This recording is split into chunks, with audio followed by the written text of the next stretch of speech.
like. I like the horsepower. The fuel economy with stock tires is fantastic. I haven't done much towing, but it tows. The one thing I'll say is, if you do a lot of towing, either get a truck with leaf springs in the rear, or I would get the airbags put in the back, because you do get a lot of this. It'll, especially if there's a lot of tongue weight, the trailer it'll bob up and down, and it's not as firm as leaf springs, so you do tend to get that bounce. Why did I pick Ram as opposed to the other two big ones? Now, price was the main factor.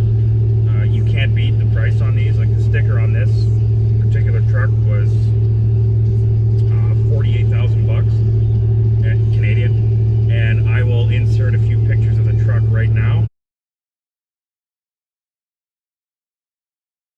It's what they call the Express package, or the Poverty package as it's called. So it looks sporty from the outside, but the interior is really basic. And so far with mechanical issues, I've had one issue with, it was stuck in 4th gear, and it was because I don't know why, but it was really cold. I drove a 5-minute drive to the Canadian Tire to grab something. When I got back out, I tried to shift into drive, and it would not go into drive. These have the, you can it's like auto stick type of thing you can control when you shift first, second, third, fourth, all that. So it was stuck in 4th gear. For whatever reason, it was stuck in 4th gear.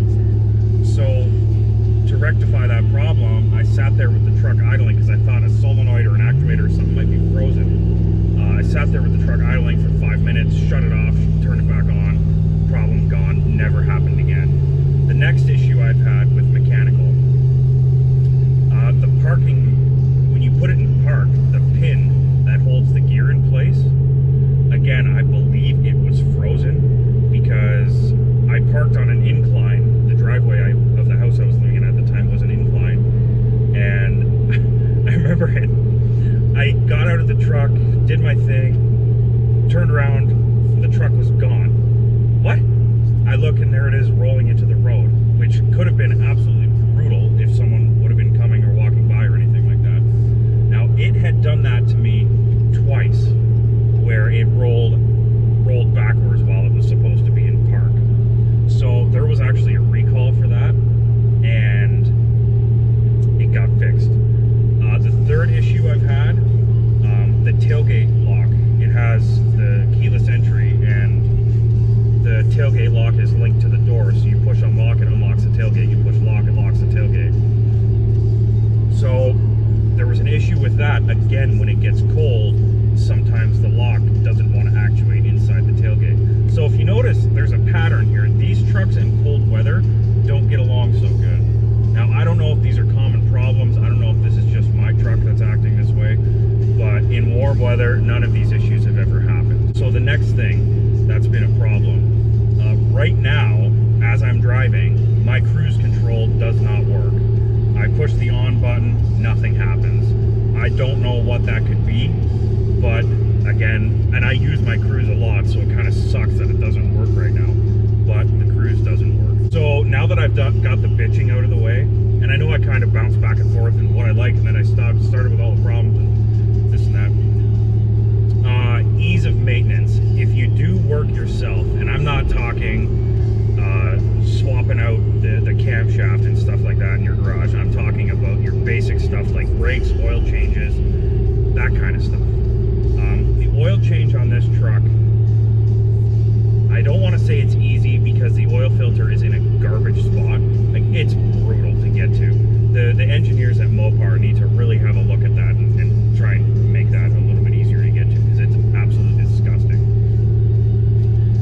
Other than that, nothing really major. The truck isn't old enough to have required any major service yet. Now that that's out of the way, so what I like, the ride quality, again, with stock tires. If you watched way back, I did a tire review of the Gladiator XComp MT. So those are the tires that I'm rocking on this truck right now. So a couple things with that. It's reduced ride quality, the road noise is incredibly loud, and fuel economy has gone out down the toilet. With stock tires, the stock SRAs, Bridgestone Duelers, that kind of thing. I would even throw the Goodyear Duratrack in there. The ride quality is phenomenal. I have no complaints. Cab noise. So to prove that fuel economy actually isn't that bad on these, you can see right there. I'm at 12.9 right now. You can see the odometer and then the rest of the cab. So it's just a 5-inch radio. That's the open glove box I was talking about. City driving, the fuel economy skyrockets up. It's crazy how bad it gets in the city with these tires. The 4x4 works great. I have no complaints with the 4x4. I've used it plenty of times. I've never been stuck, but I don't really do any crazy off-roading or anything. Would I buy this truck again? I would. I would buy a Dodge again because, in my opinion, the pros outweigh the cons. And for the money, I got, the sticker on this was $48, but I ended up negotiating down because they had discounts and other stuff. I ended up getting it for $31. So, that being said, that's not too bad. And for that price, I would buy one again, for sure. Internal storage, I know this video is going to be full of cut edits and it's going to be but internal storage, so not bad, could be better. So I know the American trucks, for whatever reason, underneath the center seat here, at the bottom on the floor, you can lift the whole thing up and there's enclosed storage there. Whatever reason, the Canadian trucks don't have that. The glove box could be bigger. It's really, really small. I wish it was bigger, to be honest. And I don't have the secondary glove box that has a cap on it. I just have that opening there, which, I mean, it doesn't bother me. I'm not a prissy city boy who needs a leather interior or it to look all pretty and all that. I don't care about that. If I were buying another one, would I look for one that has the back seat platform that folds out so the entire back of the back seat is flat? Yes, I would look for that because it's a lot easier to store when you don't have two separate levels of shit. It's just annoying. I would actually consider, and I am still considering, just pulling the back seat out of this completely so I have more room back there. Because I don't know if the camera's picking it up. It's full of shit right now because I'm going camping.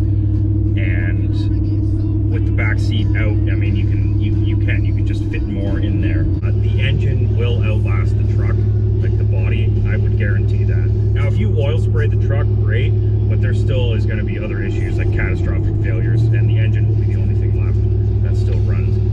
The transmission issues that I've heard with these trucks, other than when it wouldn't shift out of fourth at one time, I haven't had any issues with the transmission.